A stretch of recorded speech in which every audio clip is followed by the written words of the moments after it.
Ei, pessoal, boa noite, sejam todos bem-vindos. Vamos dar início ao nosso segundo encontro da temporada de 2024 do Clube de Adorim. Um prazer imenso estar aqui com vocês. E nessa temporada do Clube de Adorim Convida, né, nós estamos aqui com o queridíssimo William Johnson. Pronunciei certo, né? É porque a gente chama ele de Will. Tá certo. Nosso querido Will. E estamos falando sobre o Sonho à Fúria. Se você perdeu o primeiro encontro, eu super recomendo que assista o vídeo no nosso canal do clube para acompanhar lá o primeiro encontro. E nós estamos fazendo uma dinâmica um pouco diferente do que o clube faz, já fizemos isso em outras temporadas, mas estamos ali destrinchando livros juntos, né? Percorrendo, fazendo essa travessia junto com vocês. Obviamente que para atravessar esse livro a gente precisa de um excelente guia, e é o Will que está nos ajudando aí nessa trajetória. Então, vou passar para ele. Tainá também, depois, se tiver alguma questão. E para o pessoal que está aí, já está acostumado com a dinâmica do clube, mas é ficar sempre muito à vontade. Eu falo que no Clube de Adorim, por mais que tentemos trazer um lado crítico, algumas discussões acadêmicas, esse não é muito o foco do clube, né? O foco é compartilhar mesmo as leituras, falar mal do autor se não gostar, mal do estilo de escrita, e está tudo certo, né? Então, fiquem muito à vontade para participar, ligar o microfone, a voz é para todos vocês, ok? Então, Will, obrigada. Tainá também, se quiser falar alguma coisinha, fiquem à vontade. Obrigado, pessoal. Obrigado, Karine. Mais uma vez, e muita alegria estar aqui com vocês. É muito bom ver esses rostinhos de vocês, ver aí Karine, ver a Tainá, todo mundo. A Kelly, minha amiga de Santos, que está aqui com a gente também, professora de língua portuguesa. Grande fã de Manuel de Barros, me ensina muito sobre Manuel de Barros. Estou muito feliz que ela está aqui. E hoje, né, como eu sou professor de formação, então, assim, é mais forte do que eu, né? Muito mais do que falar, eu quero escutar de vocês, afinal, eu já li, né? Mas eu quero saber, o que é que vocês acharam do primeiro capítulo do Bend? Preciso ouvir de vocês um pouquinho para poder a gente seguir essa conversa. E aí, todo mundo terminou o primeiro capítulo, o que é que achou? Quem entendeu metade, quem não entendeu nada, quem entendeu um pouquinho, quem gostou, quem não gostou? Todo mundo já odeia o Jason? É uma pergunta importante também. Falem aí, galera. Falem aí. Fala, Débora. Bom, eu ainda não terminei. Faltam poucas páginas para eu terminar o primeiro capítulo, mas eu gostei demais. Assim, eu acho que vai ser um livro incrível de ser lido, né? Um livro que talvez não seja como que fala assim, ele não vai ser explorado numa leitura única, né? Talvez seja um livro que a gente vai ter que ler várias vezes para entender todas as situações. Mas eu gostei demais, estou gostando muito, né? Acho que não entendi tudo. Inclusive, eu leio com a página do Curse Hero aberta para pegar algumas Com a página referências. do quê? É o Curse Hero, um site de estudos, e eles fazem uma análise desses livros famosões, assim, e tem o Sonho e a Fúria lá, e aí eles têm análise de personagem, análise de capítulo. Então, às vezes, aparece um personagem que eu não lembro quem é, eu dou uma pesquisada ali, e tô fazendo assim, porque aí eu acho que eu tô conseguindo entender mais a leitura. Porque sozinha, né, sem o clube, sem um apoio, eu acho que é um livro bem difícil, assim, de ser. Débora, o que foi que tu achou, assim, de mais diferente do que tu já tinha lido antes, por exemplo? Eu acho que essa mudança dos, né, temporais, assim, repentinas, sem né, ter um traço muito marcado ali, eu acho que é o que mais, né, me diferenciou, assim, de outras leituras, né, porque é um capítulo longo que ele fica viajando, né, de passado, presente, futuro, e a gente não identifica muito bem o que está acontecendo num primeiro momento, né, e acaba que você vai pegando, às vezes, algumas referências pelos personagens que estão aparecendo, pelas situações, mas é um pouco parece que, assim, você é o Benji tendo lapsos de memória a todo momento, né? E eu achei ele um narrador incrível, assim, muito sensível, né? Como que, mesmo ele com a sua deficiência, né? A gente não entende qual deficiência ele tem, né?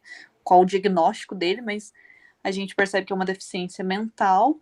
Sim. E mesmo com essa deficiência, ele é incrivelmente assim, sensível e perceptivo a todos os acontecimentos à roda dele, né? Ao redor dele. Sim, isso foi uma coisa que a gente teve cuidado de colocar no texto de apoio da curadoria em relação o que de fato o Benji tem, porque existem algumas discussões do pessoal fala que, tipo, é autismo, mas também pode ser isso e aquilo, mas é uma coisa tão incerta, assim, aí para não ter que usar um termo que talvez seja inadequado, ou que, sei lá, talvez até magoe alguém, aí a gente realmente não fala muita coisa, mas assim, realmente, todo mundo percebeu que é uma dificuldade de comunicação muito grande, né? Sim. Ele se comunica baseado basicamente em gritos e em gemidos, e naquelas interações que ele tem com aqueles elementos completamente inanimados. Né? Ele é fissurado pelo fogo, ele é fissurado pela irmã, no bom sentido, fissurado pelas árvores, pelo cheiro, né? Lembram quando ele fala o tempo todo da irmã? Ele fala assim, a Cad tem cheiro de árvore. Exatamente. A Cad tem cheiro de árvore. Então, essa frase vai lembrar-se há muito tempo no livro. A Kelly levantou a mão. Fala que é Kelly. Olá, pessoal. Boa...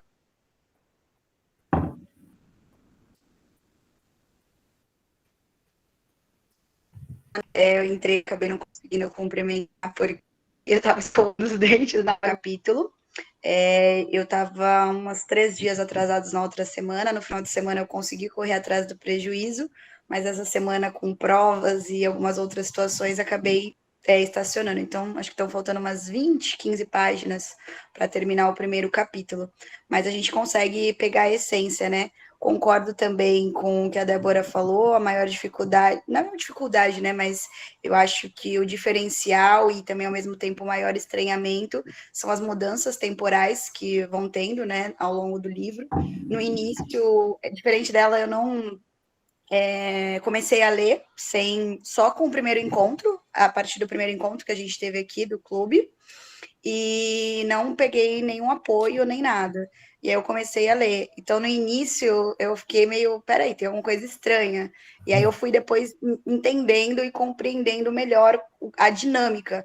E aí depois eu também, pelo grupo, né, do WhatsApp, os áudios que o Will mandou, também alguns outros comentários de vocês, falei, não, pera, é isso mesmo que eu estou entendendo que está acontecendo. Então, essa perspectiva temporal do livro também tem me chamado bastante atenção.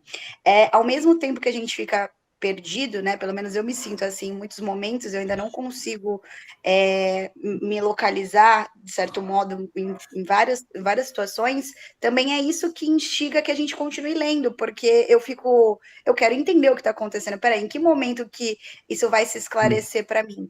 Então, eu acho muito interessante e muito diferenciada essa forma, né, com que o autor coloca e ele vai criando essa narrativa. Para mim, também, particularmente falando, tem sido uma dificuldade, não só pela questão temporal, mas a questão, mas aí é uma coisa minha, né? A questão dos nomes. Muitos nomes. Então, eu me Karina perco. ficou perturbada com isso dos nomes. Karina ficou Muitos nomes. Para mim, já é difícil nos livros assim convencionais, às vezes, acompanhar, né? E ainda mais se é um personagem que às vezes aparece em algum momento, aquela personagem, e aí depois passa assim. Páginas e páginas, aí depois volta. E aí, às vezes aparecem uns nomes que eu não lembro. E eu fico, peraí, mas esse nome já tinha aparecido ou é alguém novo? E aí eu fico meio perdida, assim, sabe? E também nomes que são parecidos, que nem Quentin, e aí tem também a da égua, né? Que Queen, sei lá, uma coisa assim. Eu fico. Cara, no início eu ficava, mas quem é quem? Aí eu fiquei confundindo os personagens e foi bem, bem, bem difícil. Mas já estou me adaptando melhor e tem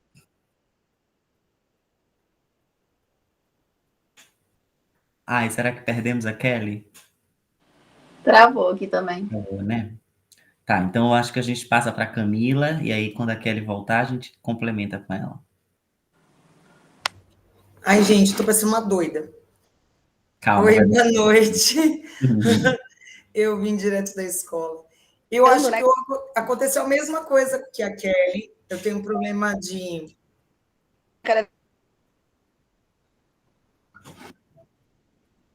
Ai, eu não sei se eu tô travando também. Vez mais me localizar nesse espaço temporal aí que o autor coloca. Acho que a Kelly voltou agora.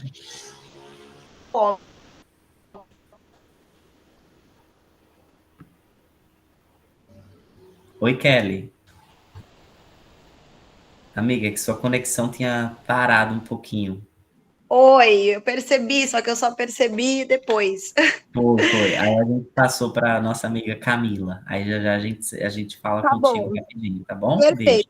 Ai, nem vou te atrapalhar, Kelly. Eu só ia complementar mesmo, porque eu fiquei muito confusa. Eu tenho muitas turmas diferentes, e filhos, e cachorros, e eu tenho muita dificuldade com nome. Para mim, eu acho que o guia do nome ajuda bastante. E eu, para não ter nenhum conceito pré-formado, eu também fui nessa de deixa eu ler, para ver o que acontece, porque eu achei muito denso mesmo, muito difícil de entender essa questão temporal. Para mim é bem confuso, eu tenho TDAH, eu tenho que voltar, eu não consigo deixar fluir igual algumas pessoas conseguem, porque eu me perco. E aí começou aquele monte de nome, eu falei, meu Deus, acho que eu vou fazer uma anotação. Eu comecei a anotar os nomes porque eu troco de todo mundo na vida real, né? Imagina no livro. Muito confuso para mim. Agora, acho que eu já estou me acostumando com eles, né? Eu acho que foi a minha maior dificuldade nesse primeiro capítulo, foi isso. O nome dos personagens geralmente torna tudo muito difícil. Mas assim, o que eu lembro agora é que realmente de nome parecido é somente o tio, que é o Quentin, e a sobrinha, que é a Quentin, aí o pai, que é o senhor Jason, e que tem um filho que é chamado Jason. Até agora eu só lembro disso. E o Mauri, que era o Bendy antigamente. Eu fiquei muito confusa com os Quentin, porque eu falei assim, gente, mas fala ela, depois falei. Agora. Sempre no caso do Quentin, tem que prestar atenção no artigo. Se é a Quentin, sempre vai ser a sobrinha. Se é o Quentin, vai ser o tio. Eu acho que a Karine levantou a mão. Eu mencionei esse.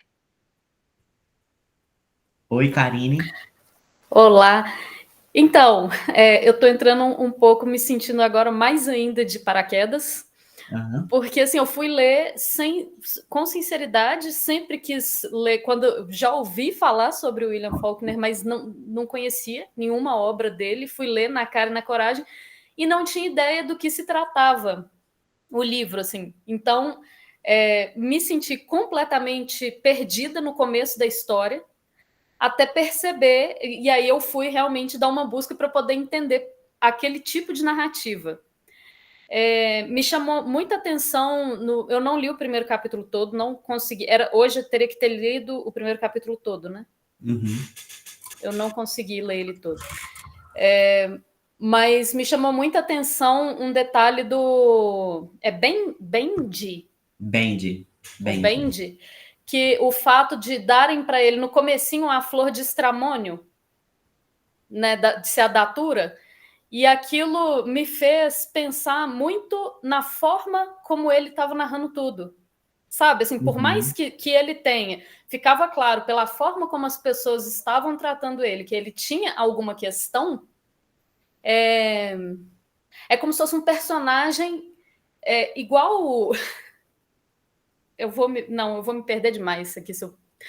Mas é só essa questão como se fosse ele faz vários focos ao mesmo tempo. Esse salto temporal, o sentimento que eu tive é que ele enxerga multifocalizado. É como se assim, a gente tem um olhar muito, né? Assim, eu olho computador aqui, livro ali, estante, ok. E ele não, ele enxerga através, assim. E aí essa ligação, né, de falar, não, brinca aí com seu estramônio, por várias vezes, e essa repetição, né, que vai criando essa cadência. Eu achei isso fantástico, mas eu fiquei zonza. Várias vezes que eu ia lendo, eu ficava zonza. Assim, aí eu percebi que eu não estava nem respirando, porque é um negócio de tirar o fôlego, a narrativa dele. Sim. Eu falei, nossa É uma senhora. confusão tão grande, né? E eu acho assim que além do fato de, tipo, ele enxerga além daquilo ali, eu acho que além de enxergar, ele sente. Porque tem coisas que ele narra de que não aconteceu, nem está acontecendo. Ele narra de coisas de que ele sentiu assim um dia e tudo mais, e aí aconteceu. Eu acho que a Zélia levantou a mão. É só uma pergunta. Vocês têm um grupo? Vocês estão fazendo trocas além dos encontros ou não? Tem um grupo no WhatsApp. Acho que as meninas podem mandar para vocês aí o. Tá, se puder. Tem um Instagram, né, que a gente sempre divulga, que é @Clube de Adorim. Sim. E o grupo do WhatsApp, que eu vou mandar o link aqui no chat. Obrigada, Karina. De nada. Agora eu queria ouvir também de Karina e de Kelly, as professoras aí de português. Veja, vocês já leram Saramago, vocês já leram Gabriel Garcia Marques, erro de pontuação não, né? Quem é a gente para chamar erro de pontuação? Mas assim, essa questão com a pontuação, ser um texto difícil por conta da métrica, do ritmo e tudo mais, não é de hoje. O que foi que vocês encontraram de diferente no Som e a Fúria, que mesmo nesses textos que a linearidade parece ser meio confusa, assim, vocês ainda não tinham visto, ou não apareceu nada de novo para vocês?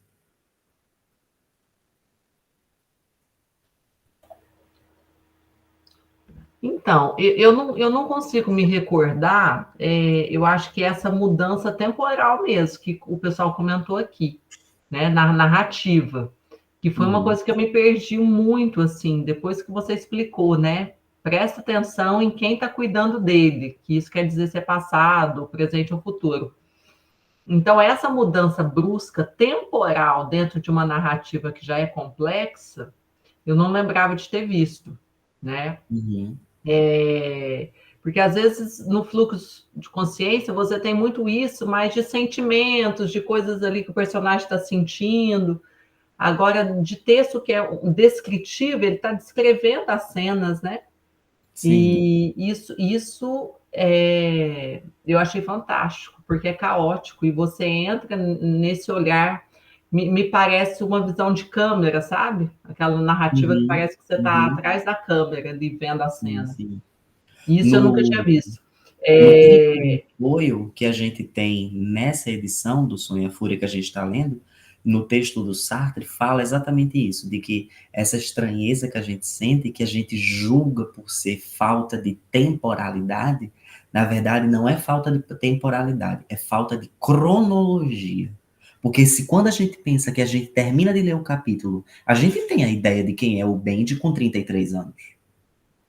A gente viu ele quando criança, a gente viu ele adolescente e a gente viu ele adulto. Então, assim, não tem cronologia, mas existe a temporalidade. A gente parte de um lugar até outro lugar. Entendeu? É uma discussão, assim, extremamente complexa, mas acho que só faz sentido depois que a gente lê tudo. Mas eu acho que ajuda. E essa coisa da linguagem compõe o sujeito, né? A linguagem constitui o sujeito, isso é muito bem feito. Então, quando ele faz os desvios gramaticais, né, para mostrar a classe social, quando ele faz... E agora eu já comecei a leitura do segundo, né? E aí você vê a genialidade do Faulkner mesmo, porque aí você fala assim, nossa, outro autor, porque é um texto já totalmente diferente. Me lembrou, e não faz isso tão bem feito, né? Eu acho que foi o primeiro livro do Dostoiévski, que é o Gente Pobre, que eram dois personagens que eles trocam cartas, e a linguagem é muito simples. Só que nessas cartas eles começam a trocar livros também. Ela começa a passar livros para esse senhor, né? E à medida que ele vai lendo os livros, a linguagem dele vai aprimorando. E o Dostoiévski fez isso brincando com a linguagem, fez isso tão bem, porque as últimas cartas dele, ele já está mais erudito, sabe? Qual é o nome desse livro, Karina? Gente Pobre. Eu acho que foi o primeiro livro do Dostoiévski. É fininho, rapidinho de ler. E aí, eu fiquei impressionada com isso na hora que muda o narrador. Falei assim, gente, outro autor, né? Então, você colocar a identidade da linguagem no personagem que narra, isso é muito legal e não deve ser fácil, não, né? Não deve ser uma tarefa fácil. Também A acho. Zélia está com a mão levantada.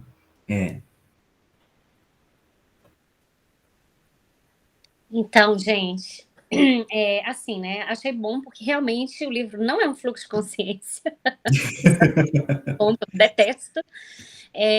A confusão dele, né? Assim, pelo que eu fui lendo no primeiro capítulo, é mais essa questão dessa mudança, né? O tempo todo de passado, presente, quando no passado, né? Eu comecei fazendo o diário de leitura, né? E aí eu achei que eu estava entendendo o negócio, falei, que beleza. Então eu consegui identificar aqui 8 histórias, essas histórias vão ter uma continuidade, e depois eu vejo que as histórias não têm continuidade, tem história que aparece só pedaço mesmo, ela não vai voltar. E isso, assim, né, como boa leitora que quer completar as lacunas, né? Eu fiquei meio frustrada, porque tinha história que realmente não voltava, tinha história que eu achava que ia acontecer uma coisa muito maravilhosa, muito diferente, muito sensacional, e não.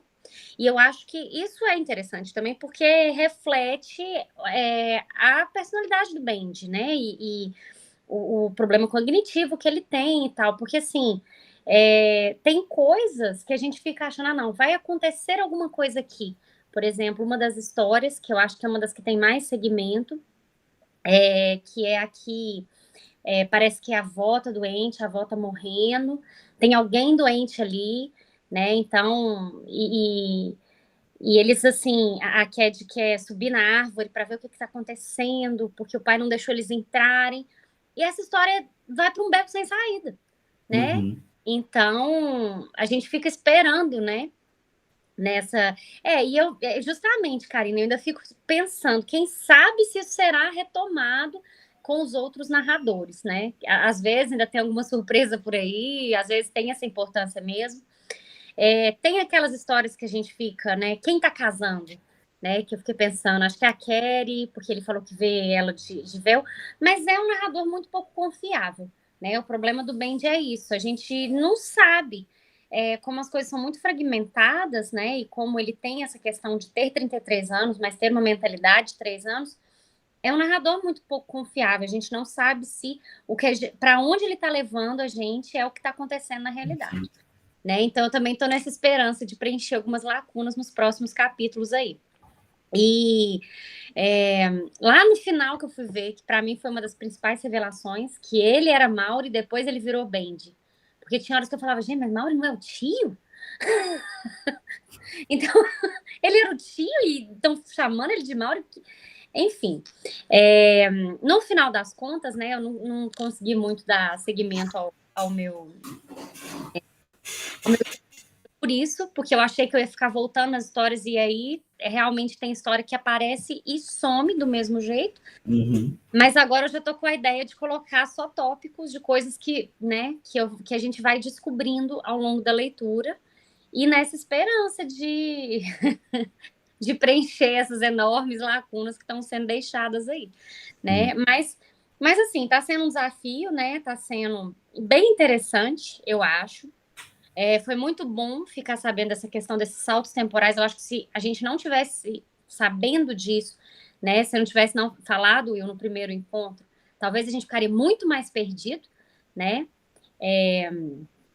E é isso. Tá sendo bem desafiador, mas está sendo uma experiência boa. Eu tô gostando.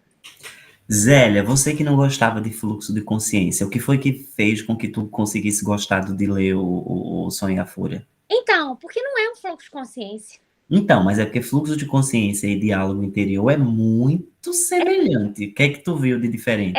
Mas eu acho assim, o que eu acho mais interessante, o que eu prefiro do diálogo interior, né, é porque o fluxo de consciência, ele divaga demais, aí ele começa a trazer coisa filosófica misturado com realidade, misturado com projeção de futuro, e é como eu falei, né, eu sou muito ansiosa, o fluxo de consciência, ele me ataca a ansiedade, eu acho que é isso. Né? Então eu tenho esse problema, eu não lembro quem que falou de começar a ficar com falta de ar na hora que eu tô lendo fluxo de consciência. Sim, Né? sim. Nossa, é muito sofrido para mim, não gosto. Você não vai gostar do segundo capítulo. Aqui na 364, eu marquei um textinho para ler para vocês, já que vocês começaram a falar de temporalidade, que eu acho que vai dar um insight legal para a gente. Ele fala assim, é o texto do Sartre, não é mais do Sonho e a Fúria, é o texto do Sartre no final do capítulo, no final da edição da Companhia das Letras. Página 364. A desgraça do homem é ser temporal. O pai disse que o homem é o somatório de suas desgraças. A gente fica achando que um dia as desgraças se cansam, mas aí o tempo é que é a sua própria desgraça. Tal é o verdadeiro sujeito do romance. E se a técnica adotada por Faulkner parece, a princípio, uma negação da temporalidade, é porque nós confundimos temporalidade com cronologia. Foi o homem quem inventou as datas e os relógios. O excesso de especulações a respeito da posição de ponteiros sobre o mostrador arbitrário é síntona o funcionamento do excremento, como o suor. Para alcançar o tempo real, é preciso abandonar essa medida inventada, que afinal não é medida de nada. O tempo morre sempre que é medido em estálidos por pequenas engrenagens. E só quando o relógio para é que o tempo vive. Assim, o gesto de Quentin, ao quebrar o seu relógio, que vocês vão ver no capítulo 2, eu estou lendo aqui porque eu já li no outro encontro, também tem no seu relógio o tempo de Bendy, o idiota que não sabe ler as horas. Então, assim, tanto o primeiro quanto o segundo capítulo, ele está causando exatamente o que ele tem que causar. É essa estranheza na temporalidade. Entendeu? É muito normal isso de não saber quando está acontecendo, quando não está acontecendo, porque, pelo menos assim, do Ocidente para cá, a forma como a gente aprende é, assim, sei lá, por exemplo, eu sou cientista, né? O jeito que a gente trabalha é uma introdução com o desenvolvimento de uma problemática, um objetivo, como eu testei aquilo, os meus resultados e as minhas conclusões. Nas ciências humanas, eu posso não ter uma testagem, mas eu tenho uma problemática e tudo mais, não sei o quê. É a mesma coisa que a gente espera de um romance. Tem um pensador que fala assim, todo mundo que vai ler um romance, independente do romance, todo mundo espera um romance de formação. A gente quer um livro que a gente abra ele e o cara nasça, aí ele vira criança, a gente acompanha ele vira adolescente, ele vira adulto, ele casa, tem filho, envelhece e morre. Aí, quando isso acontece, a gente tem uma questão, a gente tem a sensação de que a gente acompanhou a temporalidade daquele personagem. Mas não precisa ser assim. O Sonho e a Fúria é um grande exemplo disso. É um grande exemplo disso. Tem algum trecho do primeiro capítulo que alguém não entendeu, que alguém ficou muito confuso, achou muito interessante, muito bonito, alguma coisa que quer mostrar pra gente? Abala aí, Giovana. Oi. Bom, eu tô amando o livro. Essa questão do tempo tá me fazendo sentir como uma detetive, que eu tô anotando tudo e tentando juntar todas as peças e entendendo tudo. Mas tem coisa que não dá para entender, porque, inclusive, é o ponto que eu mais estou gostando desse primeiro capítulo, o que me deixa receosa do próximo, de perder essa delicadeza da escrita, que é o jeito que ele vê o mundo, o jeito que ele percebe as sensações. Tem várias frases que ele descreve coisas banais de um jeito totalmente diferente. Tipo, ela me deu uma flor e a mão dela foi embora. Eu acho isso muito bonito. Tem coisa que eu fico pensando, o que será que ele está vendo? E vou criando hipóteses, e isso é muito interessante, assim, é uma conexão com o leitor. Tem uma hora que ele fala Tentei tirar de cima da minha cara, mas as formas coloridas estavam andando de novo. Eu fiquei muito tempo pensando o que seriam essas formas coloridas. Ainda não sei direito o que são, mas eu imaginei quando a gente fecha os olhos e às vezes vê umas formas esquisitas que vão se mexendo conforme nossos olhos vão se mexendo junto. Então, ele consegue descrever coisas abstratas de um jeito prático, que eu tô achando demais. Tô amando essa escrita e tô receosa de perder ela no próximo capítulo, que eu acabei esse primeiro, eu ainda não comecei o segundo, mas tô amando. Então, agradeço pela sugestão. Essas luzes são muito interessantes, né? Se a gente pensar assim, será que é aniversário dele? Será que tinha luz pela casa dele? Menina, eu ficava criando, assim, 800 teorias diferentes para imaginar o que é que tinha acontecido. Só que tem coisa que realmente você só entende no terceiro capítulo em relação ao primeiro. Aí tem coisa do segundo que você entende no texto do Faulkner. E aí realmente é um quebra-cabeça. Eu acho que a Débora Martins levantou a mão também. Tá no mudo. Tá no mudo, Débora, isso. Eu ia perguntar exatamente isso, sobre as luzes e uma outra cena que ele fala que ele acorda, chora. Tu lembra qual é a página? Ai, eu achei que eu tinha marcado, mas eu não marquei. Se eu não me engano, é o momento que eles estão no celeiro, eu acho, ou próximo àquele momento que ele está no celeiro. Sim. E aí, quando apareceu, eu já fiquei meio encucada, né? Depois, essa das luzes, que é um pouco mais para frente, eu fiquei criando a teoria de que talvez ele sofresse algum tipo de desmaio, né? Alguma perda de consciência, porque ele vai e volta, as coisas vão e voltam. E aí, só que eu não tinha certeza, acho que nada nesse livro a gente tem certeza de nada. Mas foi essa minha teoria, e eu queria ver se todo mundo estava com o mesmo pensamento que o meu.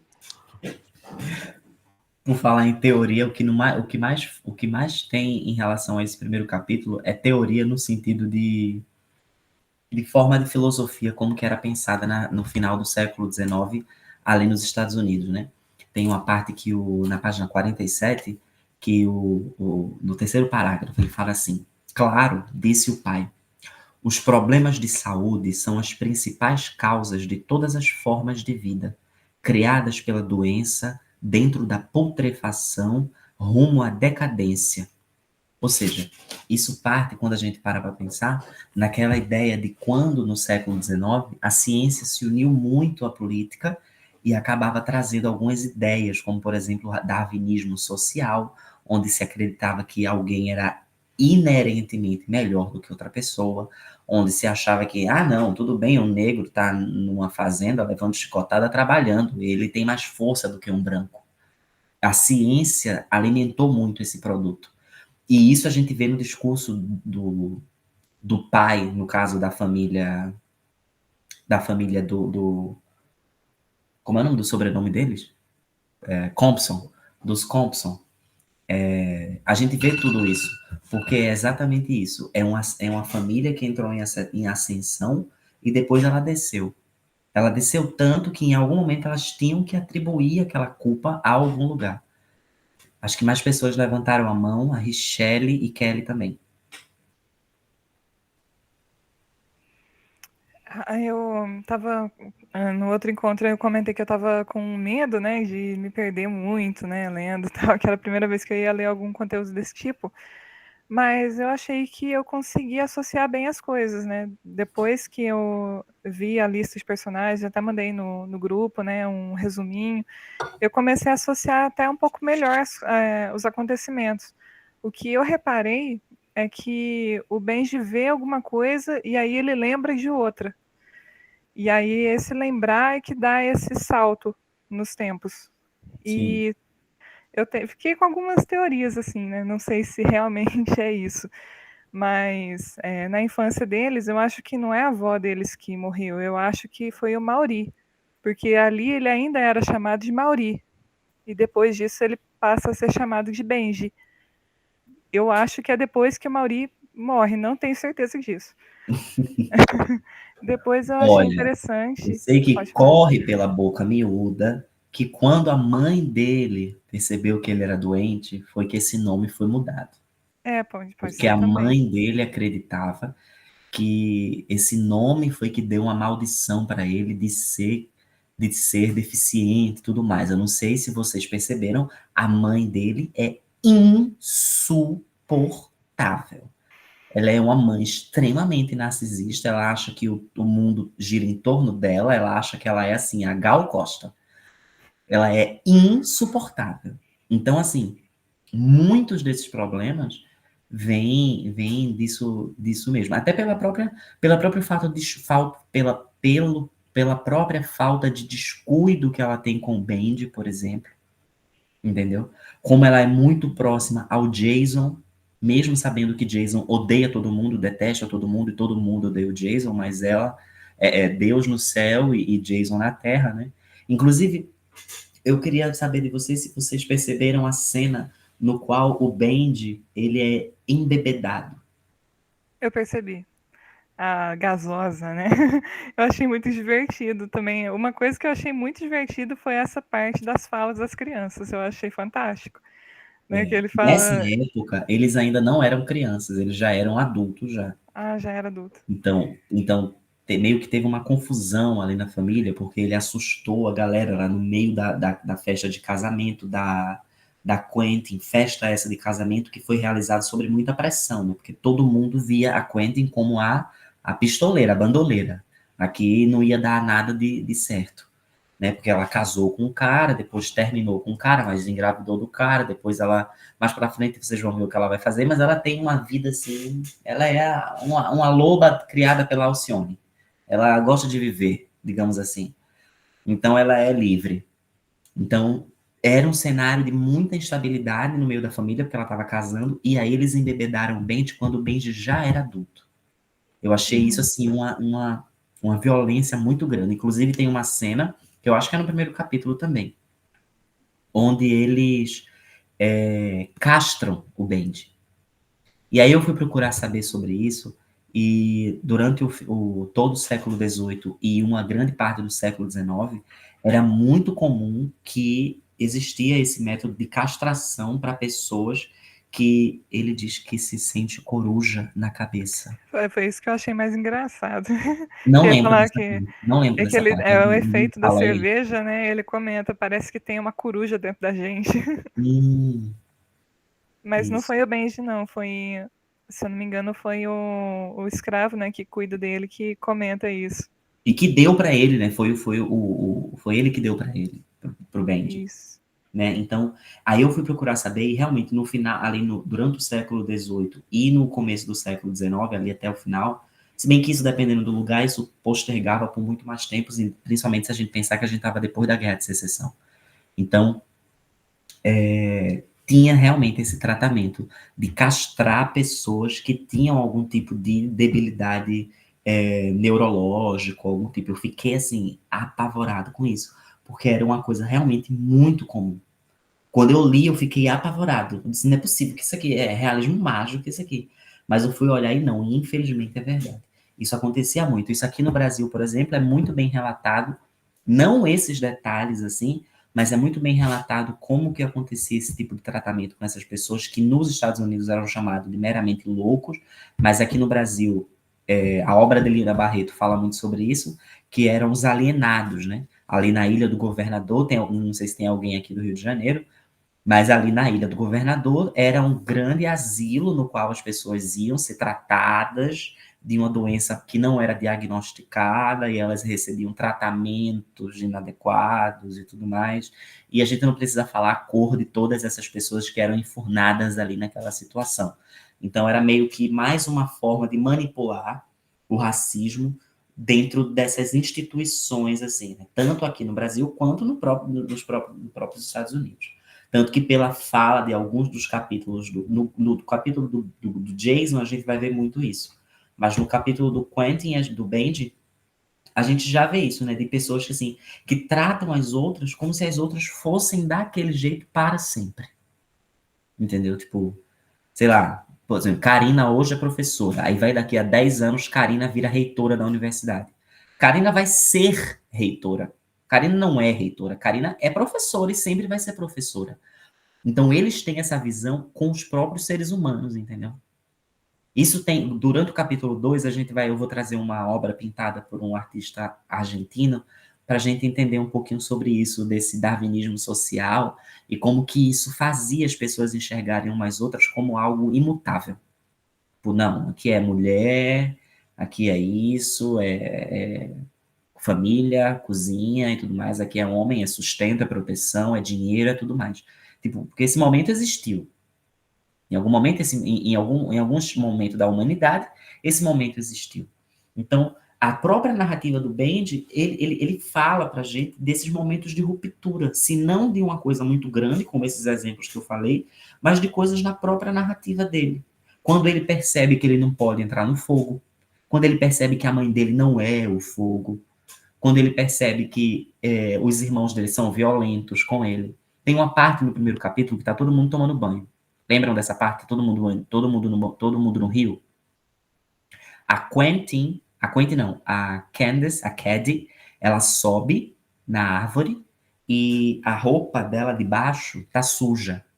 E todos os 3 irmãos observam aquela cena. Quando o Bendy observa a cena, ele fica extremamente inquieto, porque o que ele vê é a calcinha da irmã suja.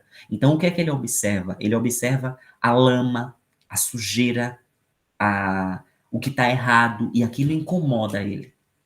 Quando o Jason vê, o que desperta nele é a questão de contar para a mãe, é a questão de tipo, olha para isso, que tipo de menina, e não sei o quê, porque para o Jason, a Caddy é, assim, a razão de todos os males, vocês já perceberam isso, certo? O Quentin não. Quando o Quentin olha, o Quentin já olha com um olhar meio...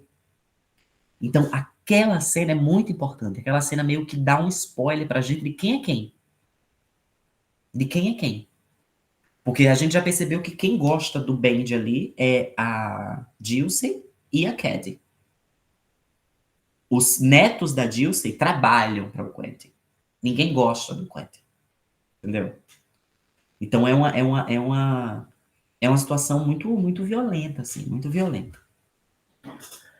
E aí, mais alguém tem algum trecho para trazer, para ler? Eu não queria falar tanto, mas acaba que eu estou falando muito, mas eu queria mais ouvir de vocês. Cadê aí o pessoal?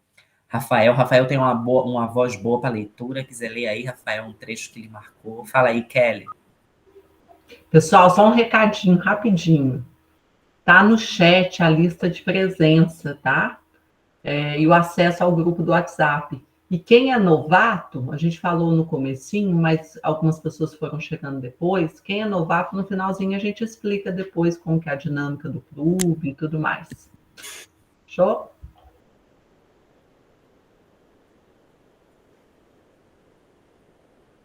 Kelly, fica à vontade. Obrigada, Karina. Então, falando um pouquinho de alguns comentários que vocês fizeram, né, e também pegando essa questão darwinista, cientista, como o William falou, algumas considerações, né, em relação, acho que foi a Débora que falou das luzes, né, e das cores. Teve um trecho na página 44 que, assim, me chamou a atenção, e pensando nas condições do Bendy, né, em que, né, quando o narrador aparece assim: Cad pegou a caixa e pôs no chão e abriu. Estava cheia de estrelas. Quando eu parava, elas paravam. Quando eu me mexia, elas brilhavam e faiscavam. Eu fiquei quieto. Então, ouvi Cad andando e comecei de novo. E aí depois a mãe chama.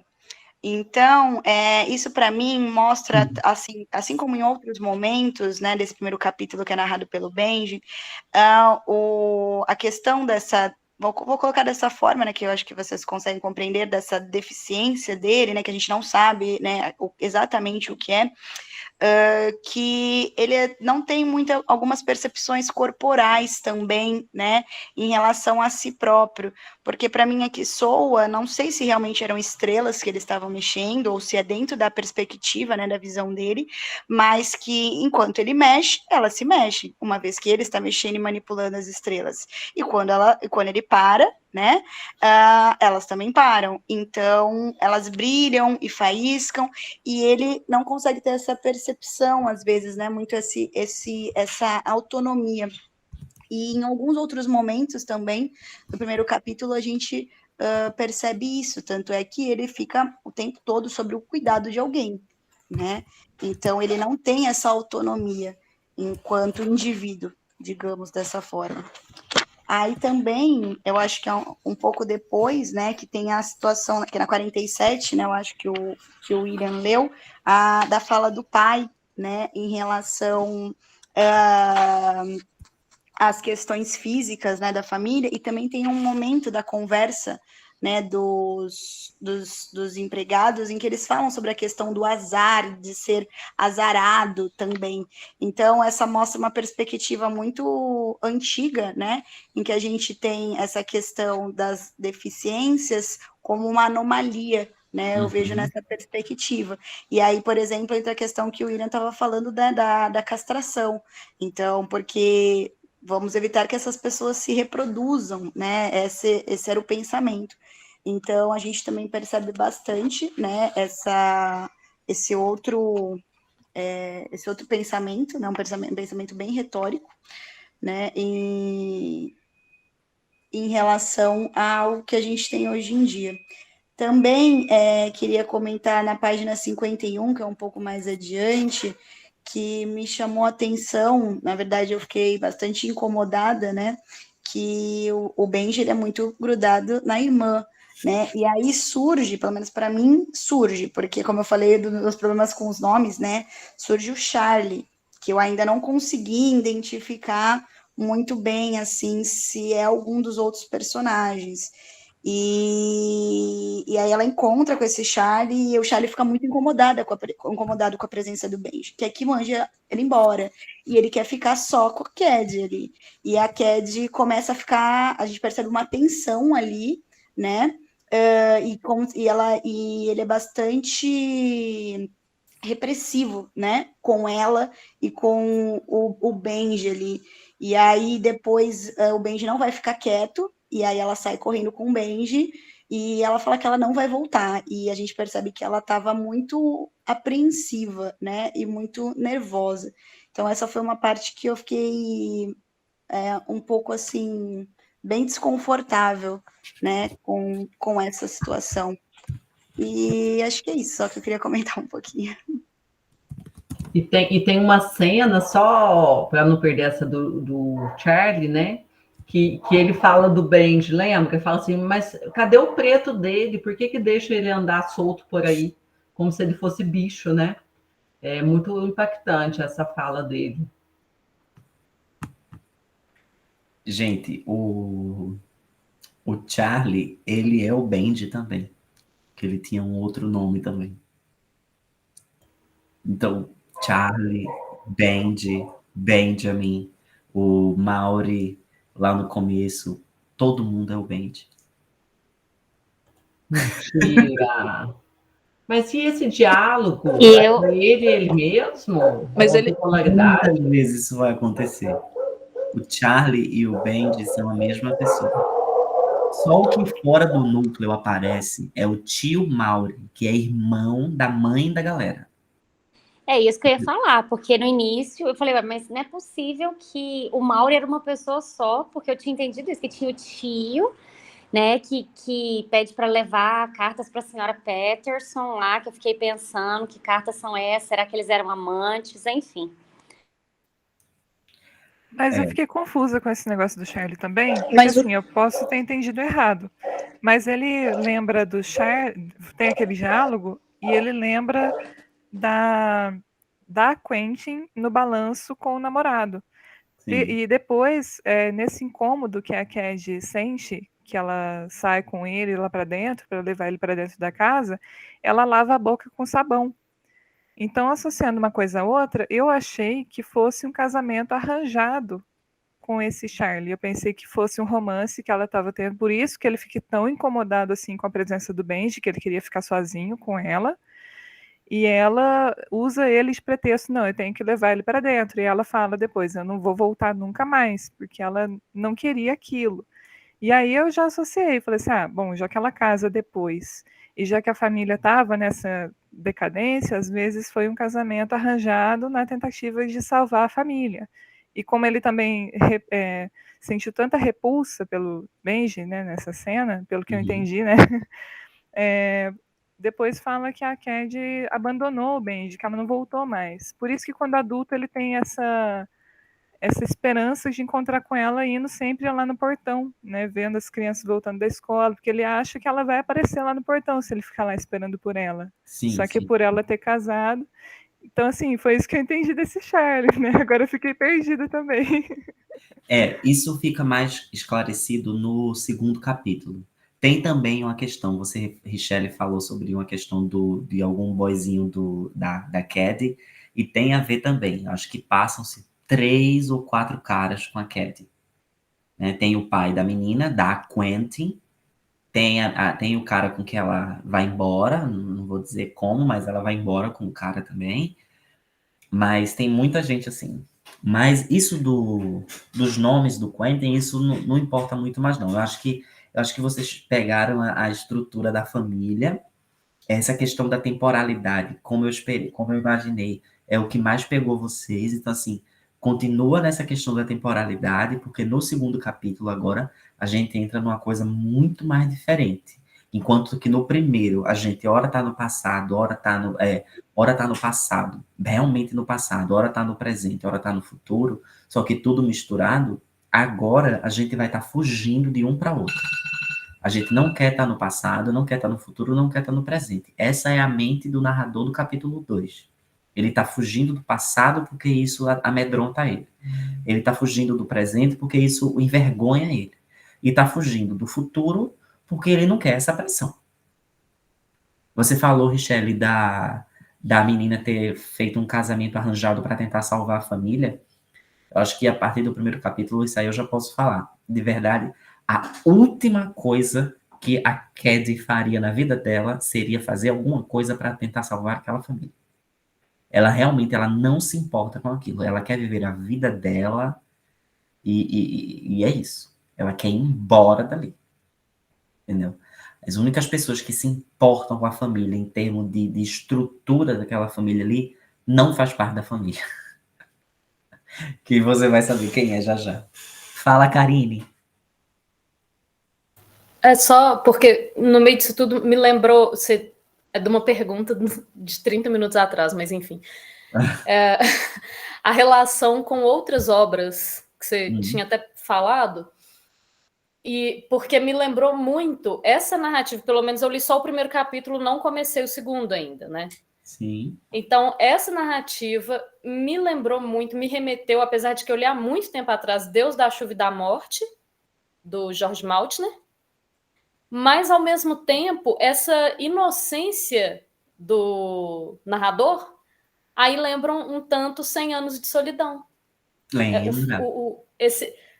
Existe aí assim, as coisas os livros vão um pouco se misturando assim uma sensação de referência nele, no Faulkner, assim, desses autores. Sim. Faulkner, aliás, Gabriel Garcia Marques era leitor do Faulkner, né? Imaginei. Tem isso. Eu acho que, do mesmo jeito que o 100 Anos de Solidão, ele normatiza o extraordinário, abre a janela, tem um tapete voando, a mesma coisa acontece com o Quentin. Ele fala que a mão dele entrou no fogo e ele chorava e não chorava mais, e a mãe entrou no espelho. Porra, é um realismo mágico isso, não tem outro nome. Karina aí, o pessoal de letras pode ter outro nome, mas eu não tenho. Eu acho que o nome disso é realismo mágico também. Entendeu? Tipo, e isso em todas, eu acho que é muito mais na forma do que no conteúdo, entendeu? Tem, sei lá, na música. Tem uma música do... Quem aí faz psicanálise, por favor, escute. Tem uma música que a Karina conhece, chamada Moça do Sonho, é Edu Lobo e Chico Buarque. É uma aula de psicanálise, assim, tipo, tem todos os sentimentos ali ao mesmo tempo. Ela fala, né, súbito me encantou, a moça encontra a luz, avistei perguntar quem é, mas vacilou a voz, aí sem jeito me pegava a mão como quem desatasse o nó, seu vestido azul, e aí ela entra no espelho, aí ele acorda como se aquele sonho fosse dentro do espelho. É a coisa mais linda do mundo. Depois deem uma olhada nisso. Tudo que vocês puderem ler sobre tempo e temporalidade vai ajudar durante a leitura do Sonho e a Fúria. E nessas relações entre obras, eu já vi uma comparação do Sonho e a Fúria com Shakespeare. Aí Sim. dizem que a obra, na verdade, é uma grande tragédia sobre duas personagens femininas, né? Isso. Uma é a Cad e a outra é a Quente, né? Que eles falam. Mas vamos ver o que vai dar. Uma figura que eu estou instigada ainda... Você acha, Karina, que é entre a Cad e a Quente? Eu tenho aquela hipótese que eu falei, né? E eu perguntei lá no grupo. De que mas a eu não li é para filha do spoiler, Jason. não, gente. Por mim, o Will já falava o final do livro todo aqui. Eu adoro spoiler. Eu suborno meus spoiler alunos. não. Eu suborno meus alunos para dar spoiler. Mas a gente tem esse tratado aqui no clube de não dar. Mas eu já tenho uma hipótese da Quente. Vamos ver. Vão surgir outras hipóteses. No capítulo 3, a gente vai ficar com um negócio assim, ó, que vai dizer, meu Deus do céu, nunca mais eu quero abrir esse livro na minha vida. Mas no final dá tudo certo.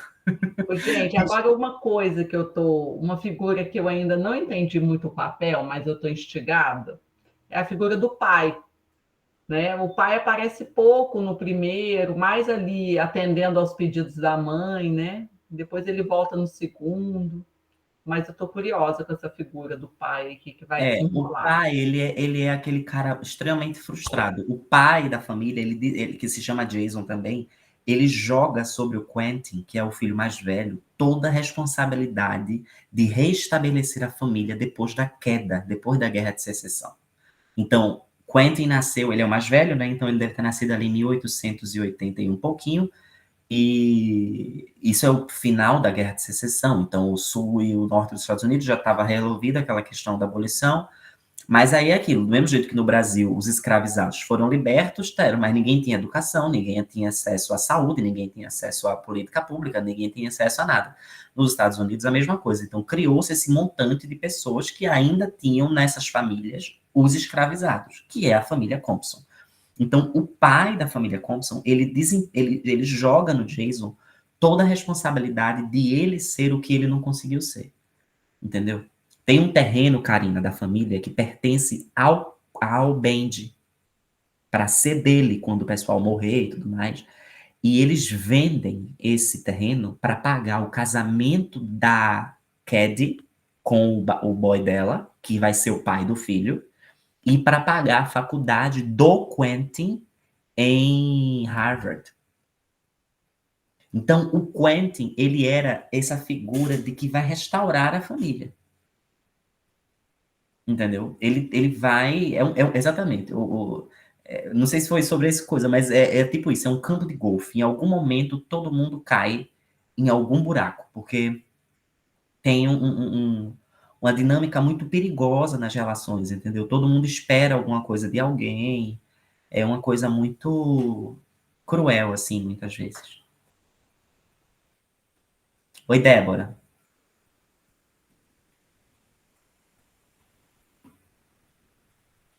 Débora, pode falar.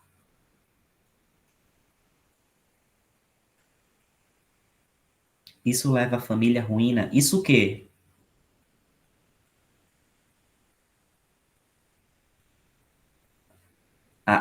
Será que a venda do terreno? Não, pelo contrário, a venda do terreno é um indicativo da queda da família. A família passou muitos anos, ali o começo inteiro do século XVIII, a ascensão da escravatura estava à torta e à direita nos Estados Unidos. Então, eram famílias que tinham muitas fazendas, que tinham muitas posses, que tinham muitos funcionários, tanto que muitas vezes, no primeiro capítulo, a mãe reclama que a charrete deles, a carroça, está caindo aos pedaços. Ou seja, é uma família que está em decadência. O que causou tudo isso é a Guerra de Secessão dos Estados Unidos. Realmente teve uma divisão muito grande de sociedade, assim, o norte ele era escravocrata, ele era abolicionista, e o sul era escravocrata, e se você for perceber, a África do Sul, o continente africano e os Estados Unidos é uma das poucas regiões do Brasil, no mundo, se tiver algum professor de geografia que pode me ajudar, onde os estados, politicamente, eles são muito plenos, muito planos. Eu tenho até um mapa aqui, se eu pudesse mostrar, tipo, né, vocês percebem isso? Na África do Sul tem muitos países que são quadradões, assim, né? Isso vem muito de países que tiveram ou relação com colônia, como colonizado, ou como mandatário, né? Nos Estados Unidos tinha essa mesma questão, né? Então, por isso que os Estados Unidos, a diferença entre os estados é muito bem demarcada até hoje nas eleições, por exemplo. Tem estados que são amplamente democratas, tem estados que são completamente republicanos, e tem estados que mudam de eleição para eleição, né? Então, isso é refletido muito bem nos personagens, entendeu? E o jeito como um fala com o outro, por exemplo, isso é bem... dá uma dica boa pra gente. Vocês prestaram atenção nos plurais? Vocês viram quando a galera falava assim, temos 3 coisas para fazer, vamos pegar os pratos, não sei o quê. Isso é muito importante. Vamos deixar aquela crítica ao preconceito literário de lado, mas é uma estratégia do autor para marcar a diferença do tipo de personagem, do personagem que ele está falando, né? Então, prestem atenção nisso, isso também ajuda bastante. Então, o pai, Karina, só para fechar essa tua resposta, ele é, amiga, esse cara, assim, frustrado. Frustrado. Porque enquanto o Norte estava fazendo cultura individual, estava todo mundo sustentando as suas famílias, o Sul estava tentando manter aquele sistema de monocultura gigantesco. Só que ninguém tinha mais dinheiro para nada, porque a escravidão estava acabando, ninguém tinha mais mão de obra. Então, as famílias, elas definhavam. Então, ele era extremamente frustrado consigo mesmo. A filha dele, às vistas dele, era tudo que não presta, era assim, né? A Gabriela Cravo e Canela, para não dizer outra coisa, né? Então, assim, aí a menina era desse jeito, aí o Jason era vocês vão conhecer o Jason, o Quentin era problemático, mas ainda assim, ele quem é a aposta da família, e a Cad, meu Deus do céu, coitada, e o Benji, pior ainda, né? Então, assim, o pai, ele deposita toda a frustração dele da família não a frustração, né, mas a esperança, né, a esperança. Por isso que vocês vão ler agora no capítulo 2, quando o pai do Quentin dá o relógio para ele dá para ele assim, cara, tipo, resolve isso, tipo, ajuda, tipo, resolve essa situação, entendeu? Porque, tipo, eu já morro. Tipo, salve o nome dessa família, né, entendeu? Então, quando ele entrega aquele relógio para ele, é exatamente isso. No próximo capítulo, a gente vai ter muito a conversar com isso. Tô com medo aqui de ficar me estendendo. Eu achei que o pai era fofinho por conta desse trecho. Não sei. Eu acho também que o pai é fofinho em alguns termos. Eu acho ele muito delicado, mas ele é muito omisso. Eu acho ele um homem muito omisso. Eu acho tanto ele quanto a mulher, né? Eu acho a mulher uma mulher muito manipuladora dos filhos. A todo momento eu mandei lá no grupo, toda hora ela fala assim, mas quando eu morrer eu não vou estar mais aqui, você vai ver o que vai ser bom. Então morra, minha querida, você pode morrer. Tudo bem, acontece. Entendeu? Ela fala isso o tempo inteiro. Ela é extremamente narcisista. Extremamente. Extremamente. Talvez isso explique bastante a relação dela com o Jason. Mas aí é outra coisa. Fala, Kelly. Concordo. Em alguns momentos eu acho o pai fofinho, mas também ao mesmo tempo muito omisso. E a mãe, ela é narcisista e ao mesmo tempo ela é narcisista porque a gente percebe assim, ela em vários momentos tem o diálogo e a fala preocupada com os filhos, muito preocupada com o Benji, mas ao mesmo tempo ela nunca é a cuidadora, ela nunca faz esse papel, ela tá sempre pedindo, ela tá sempre terceirizando essa responsabilidade e sempre se colocando no papel de vítima, né, porque eu estou doente, ou eu vou morrer, né, então eu não posso mais lidar com isso, e é sempre assim, então eu acho ela muito insuportável também nesse sentido, como você tinha colocado antes. Então, pegando esse trecho. E também em relação à fala, né, das personagens e também o como a gente tem essa questão social, né, reproduzida nas falas, eu acho que não é somente uma estratégia, né, do autor, mas eu acho que é de fato um estilo, né, de transcrição, para que a gente, enquanto leitor, a gente consiga se colocar nesse papel e nesse tempo histórico, né, porque se ele colocasse a linguagem, vamos colocar entre todas as aspas, gramaticalmente adequada, né, de acordo com a norma padrão, a gente, embora soubesse desse contexto, né, contexto histórico-social, a gente não se vê tanto nesse cenário, né, de referência. Então, a reprodução da fala, até mesmo das crianças, né, quando tem da infância, né, ou do Benji e tudo mais, tudo isso é muito importante para a nossa perspectiva da situação, né, e que a gente acompanhe como o momento vivido. Então, eu acho que é uma estratégia muito importante. E aí eu volto também a um ponto que a gente falou, né, dessa questão que até você falou, é importante como eles falam uns com os outros, e também até aquele trecho que eu li sobre o Charlie, né, que a gente ficou, todo mundo aqui acho que ficou chocada de ser o Benji, também chama atenção e que é importante, acho que todo mundo, né, a gente sempre tem em mente que cada capítulo é narrado pelo próprio personagem, né, então a gente está na perspectiva da primeira pessoa, então a gente está vendo dentro da perspectiva do Benji, que a gente não sabe até que ponto ela é de fato verídica, né, e até que ponto ele distorce positivamente ou negativamente do que pode ser benéfico, né, ou não para ele. Tanto é que essa questão da temporalidade, né, de não ser cronológica, essa confusão temporal que a gente vai tendo, nada mais é do que um espelhamento da mente do Benji, né, e a forma como tudo isso acontece. Então, até como algumas outras pessoas colocaram, estou muito curiosa, não só pela escrita do autor, né, que acho que até, não sei se foi a Karina ou a Débora, né, alguma das duas que falou, que no segundo capítulo parece que é um outro autor. Eu estou muito curiosa para como chegar no segundo capítulo e eu me deparar com essa outra escrita, porque eu não sei se como posso dizer, eu não sei até que ponto, como você falou, de Saramago, né? A gente pode pensar em outros autores, como, por exemplo, Guimarães, enfim, tantos outros, Gabriel Marques, enfim, a gente não precisa pensar só nessa questão do estilo da escrita, mas nessa questão do estilo da escrita reproduzir a ideia do personagem, né? Então também tem isso incluso. E aí eu estou muito curiosa para chegar no segundo capítulo para saber até que ponto é autor e até que ponto é personagem, digamos assim, né?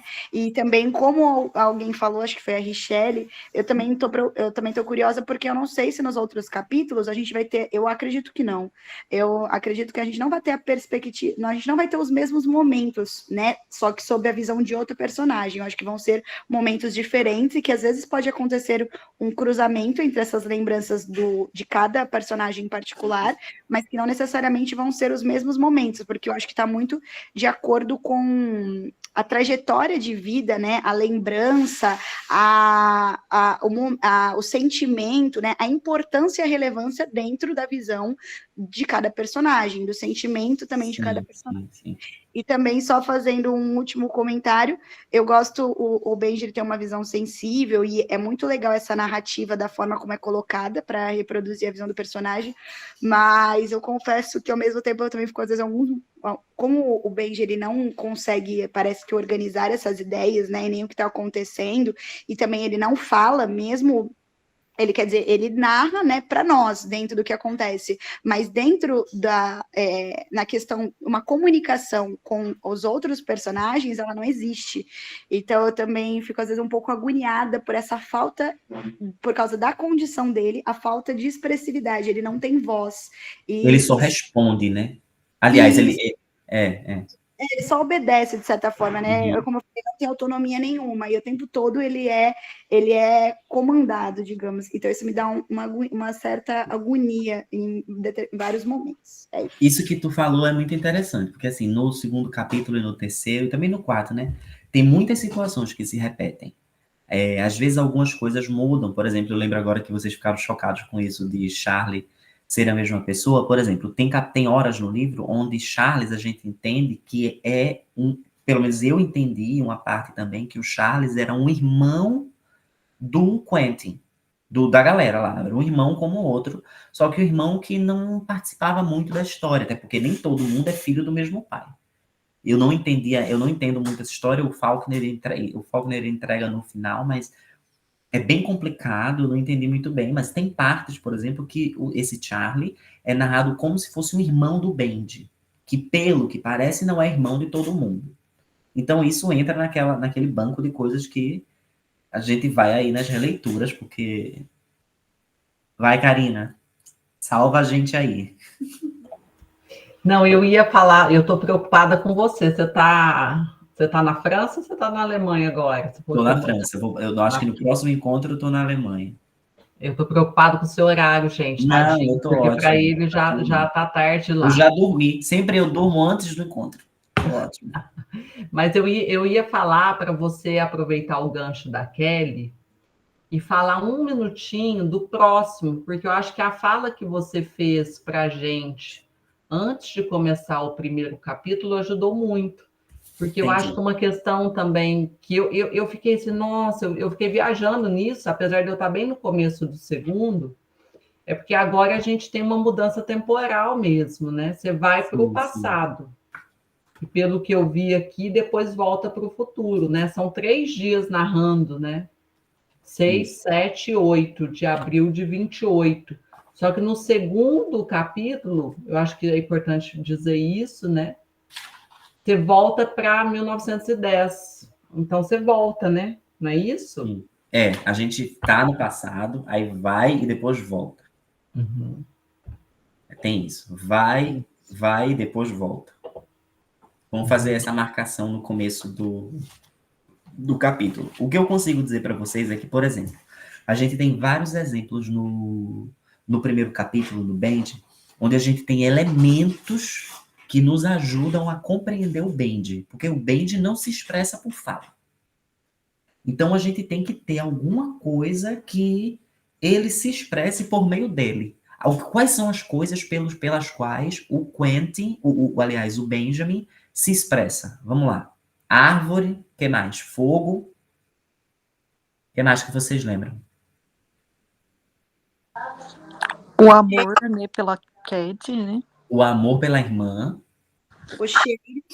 O cheiro de árvore, né? E brincar lá no quintal. Ou seja, são tudo coisas externas. Depende da irmã, depende do quintal, depende disso, depende daquilo. Ou seja, é como que um mundo exterior consegue controlar uma pessoa que a si própria não se domina. Essa é a visão do primeiro capítulo. É um som e uma fúria que só vem de fora. Que só vem de fora. No caso do segundo capítulo, a gente entra do outro lado. A gente vai para o outro lado. Não precisa de nada do lado de fora acontecendo. Tudo acontece na cabeça do Quentin. Na cabeça do Quentin, ele tá no passado e foge do passado. Ele tá no presente e foge do presente. E ele tá caminhando para o futuro e ele ainda caminha relutando para o futuro. O Quentin, ele tem aquela expressão de não aceitação da situação da família. Ele é o cara mais velho, o irmão mais velho da família, então ele já não tem paciência para os mais novos. Ele cresce com aquela ideia do pai, né? Ele é o único dos filhos que vê a família ainda há alguns aninhos em ascensão até ver a queda. Ele é o único que vê, porque ele é o mais velho, então ele cresce com essa ideia de que, pô, ele vai ser o Power Ranger rosa, né? Ele vai ter que salvar todo mundo ali.